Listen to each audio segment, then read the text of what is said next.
Hi అండి, నమస్తే. Welcome to KS seeds. నేను మీ సౌజన్య. ఈరోజు మన స్పెషల్ కాకరకాయ ఫ్రై.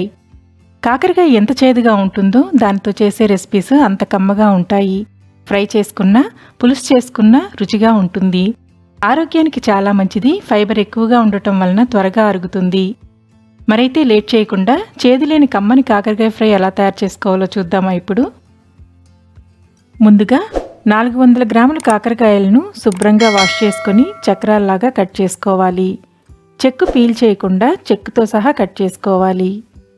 అలాగే ఫ్రై కోసం కారాన్ని చేసుకుందాం. మిక్సీ జార్లో 4 స్పూన్ల కారాన్ని వేసుకోవాలి. కాకరకాయ ఫ్రైకి కారం ఎక్కువగానే పడుతుంది. 100 గ్రాముల కాయలకు 1 స్పూన్ చొప్పున 400 గ్రాముల కాయలకు 4 స్పూన్లు వేసుకుంటున్నాను.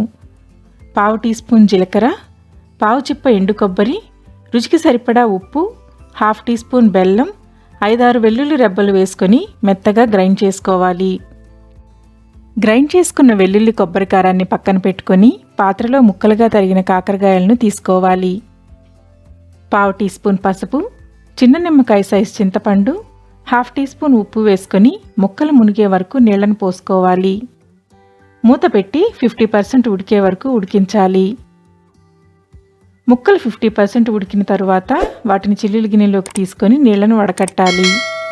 ఇలా ఉడికించటం వలన కాకరకాయలో ఉన్న చేదంతా పోతుంది.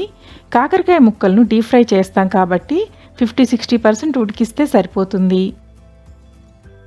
ఇప్పుడు కాకరకాయ ముక్కల్లో ఉన్న నీరు ఇంకిపోయే వరకు డ్రై చేయాలి. ఫ్యాన్ కింద ఉంచాలి లేదా అరగంట సేపు ఎండలో ఉంచినా సరిపోతుంది. ఎండలో ఉంచితే త్వరగా ఫ్రై అవుతాయి. ఆయిల్ కూడా ఎక్కువ పీల్చదు.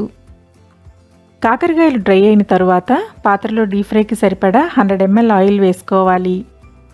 ముక్కలను ఆయిల్లో సరిపడా కొద్దిగా వేసుకుంటూ డీప్ ఫ్రై చేసుకోవాలి. మీడియం టు లో ఫ్లేమ్లో మాడిపోకుండా జాగ్రత్తగా ఫ్రై చేసుకోవాలి. ఆయిల్ ఎక్కువగా తీసుకుంటే తర్వాత యూజ్ అవ్వదండి, అందుకని సరిపడా వేసుకొని కొద్దిగా ఫ్రై చేసుకుంటున్నాను. ముక్కలను ఉడికించి ఫ్రై చేస్తున్నాం కాబట్టి వేగటానికి కొంచెం సమయం పడుతుంది. ముక్కలు వేగినప్పుడు మనకు తెలుస్తుందండి, కొంచెం డార్క్గా కలర్ చేంజ్ అయ్యి లైట్గా అవుతాయి.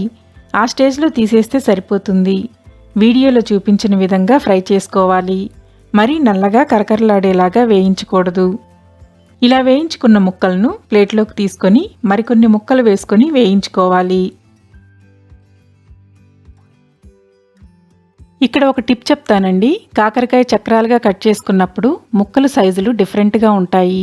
అవి సమంగా వేగాలంటే చిన్న ముక్కలు పెద్ద ముక్కలు సెపరేట్ చేసి వేయించుకుంటే ముక్కలన్నీ బాగా వేగుతాయి.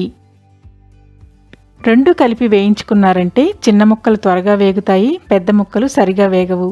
కాబట్టి రెండు సెపరేట్ చేసుకుని వేయించుకోవాలి.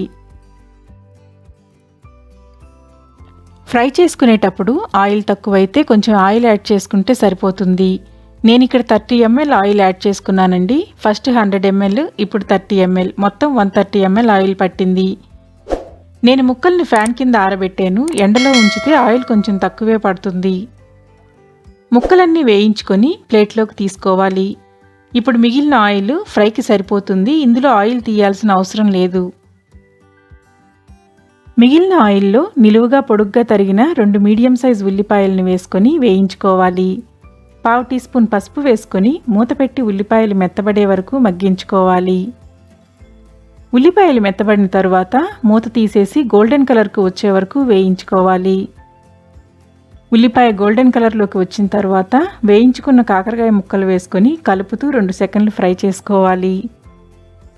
ఇప్పుడు పొడి చేసుకున్న వెల్లుల్లి కొబ్బరి కారాన్ని వేసుకొని కారం అంతా ముక్కలకు పట్టేలాగా కలుపుతూ 1 నిమిషం వేయించుకొని స్టవ్ ఆఫ్ చేసుకోవాలి. కారాన్ని ఎక్కువగా వేయించుకుంటే మాడిపోతుందండి, ఫ్రై టేస్ట్ పోతుంది. స్టవ్ ఆఫ్ చేసుకొని మూత పెట్టకుండా అలా కొంతసేపు వదిలేయాలి. చల్లారిన తర్వాత మూత పెట్టుకుంటే సరిపోతుంది. ఇంతేనండి, సింపుల్గా టేస్టీగా కాకరకాయ ఫ్రై రెడీ అయ్యింది. చేదనేది అస్సలు ఉండదండి, టేస్టీగా కమ్మగా ఉంటుంది. వేడివేడి అన్నంతో రోటీతో చాలా బాగుంటుంది. ఈ రెసిపీ నచ్చినట్లయితే ప్లీజ్ లైక్ చేసి సబ్స్క్రైబ్ చేయండి. ట్రై చేసి కామెంట్ ద్వారా మీ అభిప్రాయాన్ని తెలియచేయండి. మరిన్ని వీడియోస్ కోసం కేఎస్ సీడ్స్ ఛానల్ని చూస్తూనే ఉండండి. Thank you for watching.